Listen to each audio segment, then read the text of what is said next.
Hi friends, welcome back to my YouTube channel. అందరిలో మంచిగా మన కూడా మంచిగా మీరు ఎట్లా చెప్పేసి అసలు కింద కామెంట్ అయితే వేసేసేయండి. మరి ఈరోజు కూడా చాలా ఇంట్రెస్టింగ్ ఫ్యాక్ట్స్ అయితే ఉన్నాయన్నమాట.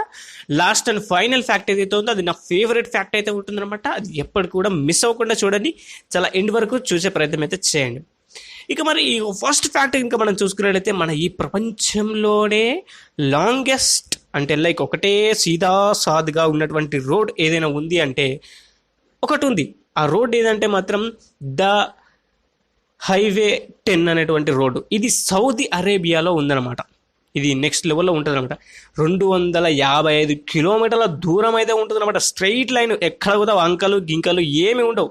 స్ట్రైట్ చక్కగా సడే సాపుగా ఉంటుంది అనమాట ఈ యొక్క రోడ్ అనేది. నెక్స్ట్ లెవెల్లో ఉంటుంది. వేరే లెవెల్లో ఈ యొక్క ట్రావెలింగ్ అనేది నెక్స్ట్ లెవెల్. అక్కడ ఎడారి ఉంటుంది, చుట్టుపక్కల అంతా పచ్చదనం ఉంటుంది మొత్తం. మన ఇండియాలో చూసుకున్నట్లయితే ఇటుపక్క అటుపక్క మొత్తం కూడా మనకి ఏది అడవులు ఉంటాయి. కానీ ఇక్కడ సౌదీ అరేబియాలో చూసుకున్నట్లయితే మొత్తం ఎడారి. మొత్తం ఎక్కడ చూసుకున్నా కానీ ఎడారిలో మనమైతే ప్రయాణం చేసుడు అయితే అవుతుంది అన్నమాట చెప్పుకోవచ్చు. ఇక మరి ఈ యొక్క రోడ్ని కనుక క్రాస్ చేయాలంటే దాదాపుగా 3 గంటలు అయితే పడతాయి అన్నమాట. అంటే లైక్ 2 గంటల 45 నిమిషాలు లేకపోతే 46 నిమిషాలు ఆ టైంలో మనకైతే ఈ యొక్క రోడ్ని క్రాస్ చేయడం కోసం అయితే యూజ్ చేస్తారనమాట. చాలా లాంగెస్ట్ ఈ యొక్క స్ట్రైట్ రోడ్ అని చెప్పేసి చెప్పుకోవచ్చు. చాలా పెద్ద రోడ్ అయితే ఉందని చెప్పేసి చెప్పుకోవచ్చు. ప్రపంచంలోనే పెద్ద రోడ్ ఈ యొక్క రోడ్ అనేది. అర్థమైందా? మరి అసలు రోడ్ అనేది సౌదీ అరేబియాలో అయితే ఉందని చెప్పేసి చెప్పుకోవచ్చు. 1 గ్రాము మిరియాల పొడి తీసుకొని లస్సీ అంటారు చూసారా, లస్సీ అంటే పెరుగుని చిలికి దాంట్లో షుగర్ వేసుకొని కళ్ళపోని తాగుతాం చూసావా, లస్సీ. మరి ఇప్పుడు ఎండాకాలంలో చాలా సల్వా అది అంటారు చూసారా. ఈ యొక్క లస్సీలో ఈ యొక్క 1 గ్రాము మిరియాల పొడిని కనుక వేసుకొని కనుక తాగినట్లయితే మన కడుపులో ఉన్నటువంటి చిన్న పురుగులు లేకపోతే కీటకాలు ఏవైతే ఉంటాయో అవన్నీ కూడా చనిపోతాయంట. మరి ట్రై చేసారు ఎప్పుడైనా? నేనైతే ట్రై చేయలే. లైక్ ఇప్పుడు మనం లస్సీ తాగినాం కానీ దాంట్లో మిరియాల పొడి వేసుకొని కలుపుకొని మాత్రం తాగలేదు. లెస్మినో ఎవరైనా తాగి ఉంటే మీకైతే మంచి జరిగిందా చెడు జరిగిందా అని చెప్పేసి లెస్మినో కింద కామెంట్ అయితే వేసేసేయండి. ఇది మాత్రం రియల్ ఫ్యాక్టే, పర్ఫెక్ట్ వర్క్ అవుతుంది, అది 100% చెప్తున్నా. అర్థమైందా? మీరు కొన్ని షాపులలో అదేవిధంగా చూసుకున్నట్లయితే మాల్లలో మనమైతే నో ఎక్స్చేంజ్ నో రిటర్న్ అనేటువంటి ఒక బోర్డు అయితే చూసే ఉంటారు, అవునా కదా? అయితే అలా చేయడం అనేది, ఒక బోర్డు పెట్టడం అనేది, నో ఎక్స్చేంజ్ నో రిటర్న్ అని చెప్పేసి బోర్డు పెట్టడం అనేది ఇల్లీగల్ మన ఇండియాలో. అది మాత్రం గుర్తుపెట్టుకోండి. ఒకవేళ కనుక అటువంటి బోర్డు పెట్టుకొని ఉన్నట్లయితే నువ్వైతే ఫైట్ చేయొచ్చు. అది ఇల్లీగల్, 100% చెప్తున్నాను. నువ్వు కస్టమర్కి రిటర్న్ అదేవిధంగా నువ్వు చూసుకున్నట్లయితే ఎక్స్చేంజ్ ఇవ్వాల్సిందే అని చెప్పేసి మన కన్జ్యూమర్ కోర్ట్ అయితే చెప్తుంది. మీరైతే కన్జ్యూమర్ కోర్టులో దీని గురించి మనమైతే ఫైట్ అయితే చేయొచ్చు, కేసు అయితే వేయచ్చు. ఏంటిది ఆ ఒక కన్జ్యూమర్ యాక్ట్ అంటే మాత్రం కన్జ్యూమర్ యాక్ట్ 2019 ప్రకారంగా మనం చూసుకున్నట్లయితే సెక్షన్ నంబర్ 39 ప్రకారంగా చూసుకున్నట్లయితే 3 నెలల పాటు వీళ్ళకైతే జైలు శిక్ష వేస్తారు. అదేవిధంగా చూసుకున్నట్లయితే జరిమానా కూడా కట్టించుకుంటారనమాట. అర్థమైందా? మరి నెక్స్ట్ లెవెల్లో ఉంటుంది. అసలు బోర్లు కనుక చూసినట్లయితే ఈ యొక్క ఫ్యాక్టరీని తీసుకుపోయి అక్కడ పెట్టేసేయండి, గట్టిగా దండుకోండి. మరి అట్లుంటా మరి మినిమం ఉంటుంది మనతోని. అర్థమైందా? మరి ఎందుకు పోయి నాకు అర్థం కాక అడుగుతా. వానికి ఏమైనా రిటర్న్ చేస్తే ఇంకేమైనా వాడి సొమ్ము ఏమైనా పోతుందా? వాడుగుతా మళ్ళీ రిటర్న్ చేసుకోవచ్చు కదా, అవునా కదా? మరి కేసులు కోర్టులు ఇవన్నీ వాడికి దిగుడు అవసరమా? మళ్ళీ వాడిని జైల్లో 3 నెలలు జైల్లో పెట్టుకోవడం ఇంకోటి అవసరం అంటావా? చెప్పు, అవసరమా? మరి పెట్టుకునే వాడు ఉంటే మాత్రం వాడిని వేసి పరేరి, అక్కడనే నెక్స్ట్ లెవెల్లో వేసి పరేరి. తక్కువ నీరు అంటే లైక్ మనం రోజులో 2 లీటర్ల నీళ్లు లేదా 4 లీటర్ల నీళ్ళు తీసుకోవాలని చెప్పేసి మనమైతే మాట్లాడుకునేటువంటి ముచ్చట. అది తీసుకోవాల్సినటువంటి అవసరం కూడా ఉంటుందని చెప్పేసి చెప్పుకోవచ్చు. కానీ అంతకంటే తక్కువ నీరు కనుక తీసుకున్నట్లయితే ఏమవుతుందో చెప్పనా? మీ యొక్క పెదాలు ఏవైతే ఉన్నాయో కర్రగా నల్ల బొగ్గు అయితే అంట. ఇక మరి అర్థం చేసుకోరు. కొందరు పెదాలు అయితే కర్ర బొగ్గు లేక పాడైతే చూసినావా, వాళ్ళందరూ కూడా నీళ్లు వాటర్ అనేది తక్కువ తీసుకుంటున్నారని చెప్పేసి అర్థం అనమాట. అర్థమైందా? మరి కాస్త ఎక్కువ నీళ్ళు అనేది తీసుకోండి. కనీసం 2 లీటర్ల నీళ్ళు అనేది తాగనీకి అయితే ట్రై చేయండి బై. రోజుకి పొయ్యి వచ్చినా మంచిదే. అర్థమైందా? మరి కొందరికి షుగర్ ఉంటే మాత్రం నేనేం చేయలేను, అది వేరే ముచ్చట. నన్ను దాంట్లో ఇన్వాల్వ్ అయితే చేయకండి. అర్థం వచ్చి చెప్తున్నా. దయచేసి దాంట్లో నన్ను ఇన్వాల్వ్ చేయకండి. నీళ్ళు అయితే దయచేసి తాగండి, లేదంటే మాత్రం అంతేగా గుంటు కొట్టేస్తారు. అది 100% చెప్తున్నా. ఎవరికైనా మూత్ర సమస్యలు ఉన్నాయా అని చెప్పేసి అంటే మాత్రం ఒక చిన్న ఈ యొక్క ఫ్యాక్ట్ అనేది ఫాలో అవ్వండి. జస్ట్ లైక్ కాస్త ఉపశమనం కలిగే ఛాన్సెస్ అనే ఉంటుంది. అది ఏంది ఏం కదా అంటే మాత్రం సింపుల్గా మీరైతే తమలపాకులు ఉంటాయి చూసారా, ఈ యొక్క తమలపాకులు నమలమల అంటే లైక్ తినడం ద్వారా ఈ యొక్క మూత్ర సమస్యలు ఏవైతే ఉన్నాయో అవన్నీ కూడా కాస్త ఉపశమనాన్ని కలిగించే ఛాన్సెస్ అనేవి ఉందంట. నెక్స్ట్ మీరు ట్రై చేయండి. కానీ మితిమీరిపోయింది అనుకోండి, హాస్పిటల్ పోక తప్పదు. నువ్వైనా నేనైనా ఎవడైనా కానీ హాస్పిటల్ పోక తప్పదు. డాక్టర్ కన్సల్టేషన్ అనేది ఉండాలి. కొద్దిగా అప్పుడప్పుడే మంటలు కొన్ని ఈ ప్రాబ్లమ్స్ ఉంటాయి కదా మూత్రానికి సంబంధించినటువంటి, ఆ ప్రాబ్లమ్స్ నుంచి వెళ్ళి బయటపడాలంటే మాత్రం ఈ యొక్క తమలపాకుని తినాలి. తింటే కాస్త మీకైతే ఆ ఒక పెయిన్ నుంచి కావచ్చు, ఆ మంట నుంచి కావచ్చు రిలీఫ్ అనేది పొందుతామంట. లెట్స్ మీరు ట్రై చేయండి. ఉర్లగడ్డ కొందరు ఏమంటారంటే మాత్రం ఈ ఎర్రగడ్డ, కొన్ని మన తెలంగాణలో చూసుకున్నట్లయితే ఉల్లిగడ్డ, మరి ఆంధ్రలో చూసుకున్నట్లయితే ఎర్రగడ్డ అని చెప్పేసి మాట్లాడుతూ ఉంటారు. ఈ రెండు రకాలైనటువంటి గడ్డలు అయితే ఉంటాయి. ఒకటి ఎర్రగడ్డ, తెల్లగడ్డ అని చెప్పేసి రెండు గడ్డలు అయితే ఉంటాయి. కొందరు తెల్లగడ్డని ఎల్లిపాయలు అడుగుతూ అంటారు, అంటే మన తెలంగాణలో ఎల్లిపాయలు కూడా అంటారు అనమాట. అది వేరే ముచ్చట అనుకోవచ్చు. మరి ఈ యొక్క ఉల్లిపాయ ఏదైతే ఉందో, ఈ యొక్క ఉల్లిపాయని పచ్చిగా తినడం ద్వారా మన యొక్క కంటి సమస్యలు ఏవైతే ఉన్నాయో అవి కొద్దిగా క్యూర్ అయ్యే ఛాన్సెస్ అనేవి ఉందంట. మరి కంటి సమస్యలు అయితే నాకైతే ఉన్నాయి. అంటే లైక్ కొన్నిసార్లు ఫోన్ చూస్తూ ఉంటే బ్లర్ అయిపోతుంది, చాలా రకాలుగా బ్లర్ అయిపోతుంది. ఏం చేయాలో అర్థం కాదు. నీళ్ళు ఉండవు, ఏం ఉండవు. ఇక కాసేపు ఆ ఫోన్ ఆడ వారేసి అంటే లైక్ ఫోన్ ఎడిటింగ్ బాగా చేస్తూ ఉంటా, ఎడిటింగ్ కావచ్చు, ఇంకోటి కంటెంట్ సర్చింగ్ కావచ్చు, ఇంకోటి చేస్తూ ఉంటే అవి అది ఇంకోటి అయిపోయింది. మరి ఆ సైట్ వచ్చిందని చెప్పేసి అన్నారు డాక్టర్లు.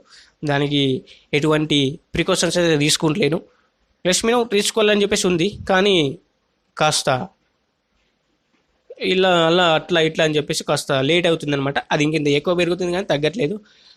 చూద్దాం ఇంకా మరి ముందు పోతా ఉంటే దానికి సంబంధించినటువంటి చర్యలు దాన్ని అడ్డుకునే ప్రయత్నం అయితే చేద్దాం. మరి ఈ యొక్క పచ్చి ఉర్లగడ్డ తినడం ద్వారా మన కంటి సమస్యలు ఏవైతే ఉన్నాయో వాటిని అయితే తగ్గించుకోవచ్చు అంట.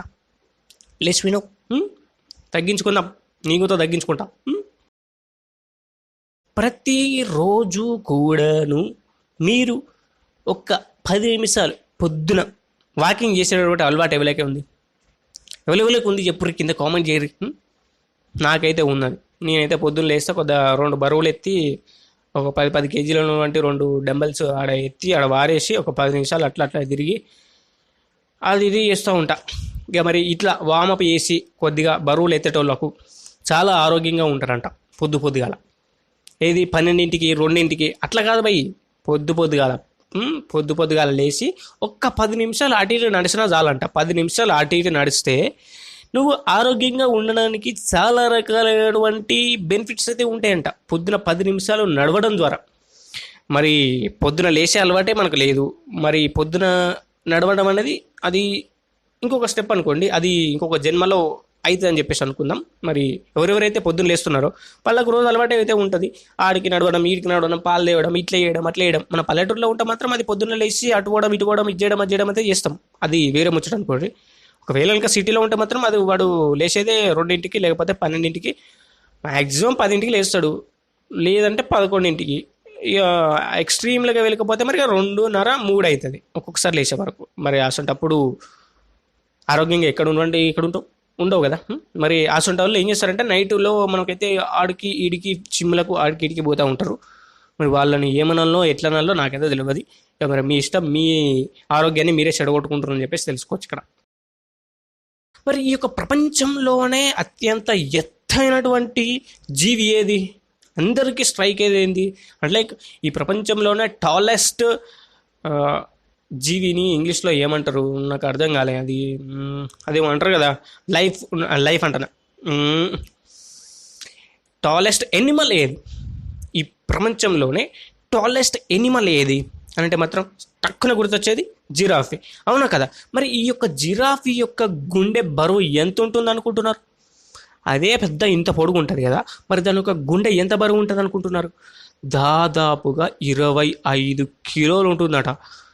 ఎగ్జాక్ట్గా చూసుకున్నట్లయితే ఒక సైకిల్ ఉంది కదా, ఆ సైకిల్కి సమాన బరువు అయితే ఉంటుందని చెప్పేసి చెప్పుకోవచ్చు. మరి అంత పెద్దగా ఉన్నదానికి అంత ఉండడంలో తప్పేం లేదనుకోండి, ఆ లెవెల్లో ఉంటుంది. మరి నెక్స్ట్ లెవెల్లో ఉంటుంది. మరి దాన్ని దగ్గరికి పోయి నిలబడితేనే మనం దానికి కాలి గోటి కోసం సరిపోం, కింద అంత ఉంటాం. మరి దానికి గుండె బరువు అంత ఉండడంలో తప్పలేదు. మరి అత్యంత బరువైన, ఈ ప్రపంచంలోనే అత్యంత బరువైనటువంటి జీవి ఏంటి? ఈ యొక్క ప్రపంచంలో అత్యంత బరువైనటువంటి జీవి ఏది? ఈ ఆన్సర్ మీకు తెలిస్తే లక్ష్మీనో కింద కామెంట్ అయితే వేయండి. ఈజీ ఆన్సర్, అంతే, ఈజీ ఆన్సర్. జీకే క్వశ్చన్స్ ఇవన్నీ అర్థమైందా? జీకేలో ఎప్పుడు కూడా మీకైతే వస్తూ ఉంటాయి, రెగ్యులర్ బేసిస్గా మీకైతే ఈ యొక్క జీకే క్వశ్చన్స్ అనేవి అడుగుతూ ఉంటారు. అందులో ఇటువంటి క్వశ్చన్స్ అనేవి ఆన్సర్ చేయాలి. అర్థమైందా? 2 మార్కుల క్వశ్చన్. ఈ యొక్క 2 మార్కుల క్వశ్చన్ అనేది ఇప్పుడు వచ్చేస్తుంది ఈ యొక్క ఫ్యాక్ట్ ద్వారా. అర్థమైందా? మరి ఎవరెవరైతే ఈ యొక్క విషయాన్ని కొత్తగా తెలుసుకుంటారని చెప్పేసి లక్ష్మీ కింద కామెంట్ చేయండి. మన శరీరంలో రక్తం అనేది ఉంటుంది కదా, మరి ఈ యొక్క రక్త కణాలు అనేవి ఎన్ని లక్షల్లో ఎన్ని కోట్లలో ఉండొచ్చు, మరి అవి ఎన్ని పుట్టుండొచ్చు ఒక్క సెకండ్కి అని చెప్పేసి ఆలోచించినప్పుడు మన గూగుల్ తల్లిని అడిగితే ఏం చెప్పిందంటే మాత్రం మన శరీరంలో ఒక సెకండ్ కంట 25 లక్షల రక్త కణాలు అయితే పుట్టుతాయంట. 25 లక్షల రక్త కణాలు పుడతాయంట, కొత్త కణాలు. మరి అర్థం చేసుకోండి, ఒక రోజుకి ఎన్ని పుట్టొచ్చు, కొన్ని కోట్లే, కొన్ని బిలియన్ల ఈ రక్త కణాలు అయితే పుడుతూ ఉంటాయని చెప్పేసి చెప్పుకోవచ్చు. మరి రక్తం లేని వాళ్ళ సంగతి మనకి తెలియదు. వాళ్ళు ఏం చేస్తారంటే ఇక కొన్ని సోర్సెస్ని ఎంచుకోవాలి, రక్తాన్ని పుట్టించుకోవాలంటే చేయాల్సినటువంటి పనులు ఉంటాయి. కొన్ని ఫ్రూట్స్, కొన్ని తిని అవన్నీ కూడా తినాలి. లేకపోతే మాత్రం గుంటు కొట్టేస్తాం. ఆ గుంటు కొట్టేస్తాం RIP అని చెప్పేసి నీ యొక్క ఫోటో మీద వేసేస్తారనమాట. నీ యొక్క ఫ్రెండ్స్ కావచ్చు, నీ యొక్క ఫ్యామిలీ మెంబర్స్ కావచ్చు, ఇంకోలు కావచ్చు. రక్తాన్ని ఏ విధంగా పెంచుకోవాలి ఏంటంటే మాత్రం సింపుల్, కొన్ని ఫ్రూట్స్ తినాలి. లేకపోతే ఏం చేస్తారంటే ఏమీ లేదు, నీ యొక్క బ్లడ్ గ్రూప్ అయిందంటే చెప్తే పక్కపొంటి బ్లడ్ బ్యాంక్ ఉంటే దానిలోకి పోయి తీసుకొచ్చి ఎక్కియడమే, అంతే, సింపుల్. అర్థమైందా? మరి అట్లుంటుంది పరిస్థితి. అర్థమైందా రజ్జ? మనం సైలెంట్గా, ఎవరెవరు సైలెంట్గా ఉంటారు నా లెక్క. కొందరు మాట్లాడుతూ ఉన్నప్పుడు సైలెంట్గా ఉండేటటువంటి పీపుల్ ఎవరు, ఆ లెవెల్ ఉన్నారని చెప్పేసి కింద కామెంట్ చేయండి. ఈ ఫ్యాక్ట్ అనేది దానికి రిలేటెడే.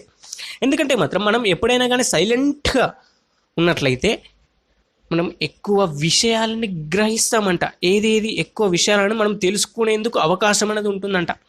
అంటే లైక్ మనం ఒక 4 ఉన్నాం అనుకోండి, మనం సైలెంట్గా ఉన్నామనుకో, వాడు చెప్పేది ఏంది, ఏం కథ, ఎట్లుంటుంది, అది ఏంది, ఆ పని ఏందని చెప్పేసి దాంట్లో ఉన్నటువంటి విషయాలన్నింటినీ కూడా గ్రహించేందుకు అవకాశం అనేది ఉంటుందంట. ఇది నేను చెప్పిన ముచ్చట కాదు, చాణక్యుడు చెప్పినటువంటి ముచ్చట. అర్థమైందా? మరి సైలెంట్గా ఎవరెవరు ఉంటారో లక్ష్మీనో కింద కామెంట్ చేయండి. వాడిని మాత్రం తక్కువ అంచనా వేస్తే అంతే ఉంటుంది. మరి వాడు ఇంకొక లెవెల్కి వెళ్ళిపోతాడు, అది మాత్రం గుర్తుపెట్టుకోండి. మరి వీడియోకి అయితే ఇంత గైస్. వీడియో మీకు నచ్చితే ఒక లైక్ చేయండి, ఛానల్కి సబ్స్క్రైబ్ చేసుకోండి, పక్కన వస్తున్న బెల్ ఐకాన్ ఆల్ మీద ట్యాప్ చేసుకోండి. Thank you for watching. జై హింద్, శివేంద్ర, శుభాయ్.